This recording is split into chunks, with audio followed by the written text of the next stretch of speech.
Have you been hearing that cold calling is illegal? Or what about this like TCPA thing that everybody's throwing around? Or is it the carriers like Verizon or AT&T that are going to be blocking cold calling? What is it? And are you wondering how you are going to pivot your business in the event that cold calling does go away? Well, welcome to my channel. My name is Lauren Hardy, and I am your wholesaling coach.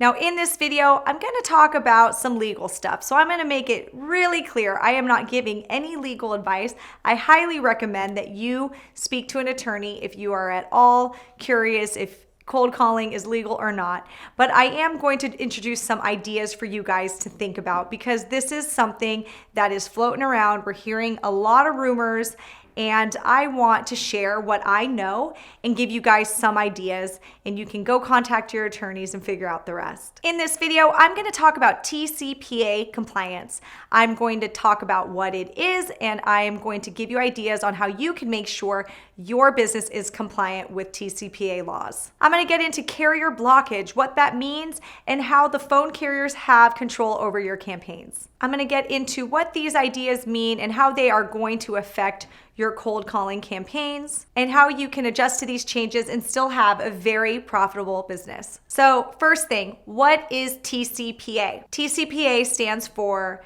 Telephone Consumer Protection Act. It went into effect in 1991, and since then it even includes text messaging and SMS as well. To summarize it, it's basically laws that govern how you are using phones and text messaging software to solicit your business to consumers. It governs the Do Not Call registry or DNC list, and what happens, what types of fines are involved if you do contact somebody on the DNC list. In a nutshell, if you violate TCPA laws, you can get sued and you may have to pay fines in court. So how do you avoid breaking TCPA laws? Easy. Call a TCPA attorney. I would call a TCPA attorney every quarter if I was running a cold calling or text messaging campaign. There are plenty of TCPA compliant attorneys all throughout the country, and it is very important that you check in regularly to keep up with the laws. Make sure that there's no law that's being put in place or that has been put in place that you're not aware of. As long as you check with your attorney and you do what they say, you're going to be fine. TCPA laws are a moving target. So I really want to stress with you, if you are texting and cold calling, make that call to that attorney every couple months, maybe quarterly, to make sure you're doing the right thing. I personally do that with my business, and it helps me sleep at night. The next thing we're going to talk about is carrier blockage. Now, this is a big one that comes up a lot. This is the carriers like Verizon or AT&T, and essentially they are blocking your calls. This is happening right now all throughout the country. I'm hearing it a lot that their delivery rates are going down and that carriers are blocking calls. This isn't so much of a law. This is more of a technical thing that the carriers are just getting tired of their customers getting a bunch of calls and texts all the time. So they're figuring out how to spam phone numbers, and they're getting really good at it. Now, at the time of this video, there's a ton of rumors floating around. I have heard that there is a new sort of law or something that they're putting into place where you're going to have to provide your EIN number, and if any of your numbers get spammed, basically your entire company is going to get shut down with cold calling. Now, to the date of this video, this was supposed to happen a month ago. It still hasn't happened. I haven't had to turn in my EIN number yet. I don't know how they're going to be able to track this.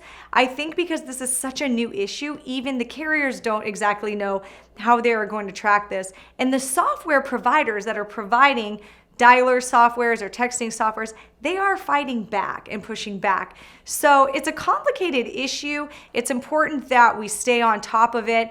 But to date and at the time of this video, nothing's really changed. I'm still texting and making cold calls, and my delivery has been pretty good. So now how can you adjust to these changes and still have a very profitable business?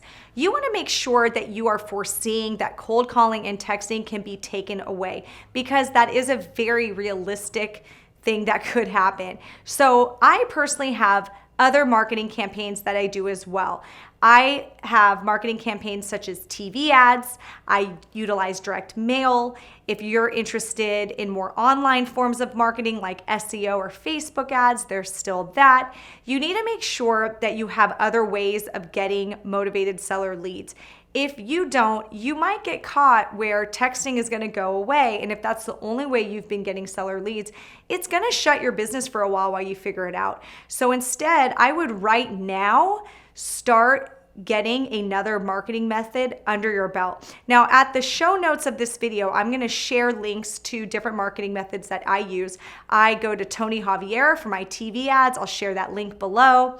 I love direct mail. I use openlettermarketing.com, and if you use my code VIRTUAL, you'll get a discount on all your mail pieces. Those are two recommendations of different campaigns that you can utilize that are not going anywhere. So comment below and share with me, what are you doing right now to prepare for these changes? And if you guys like this video, please give me a thumbs up. If you want to learn more about wholesaling, I have a free mini course at www.laurenhardyco.com. Check that out. And if you're wanting more one-on-one coaching, check out www.virtualinvestingmastery.com. Thank you so much for watching this video. Hopefully it was informative. Again, I couldn't give legal advice, but I hope I got some ideas in your head. I hope I was able to point you into some directions that you didn't maybe think about before.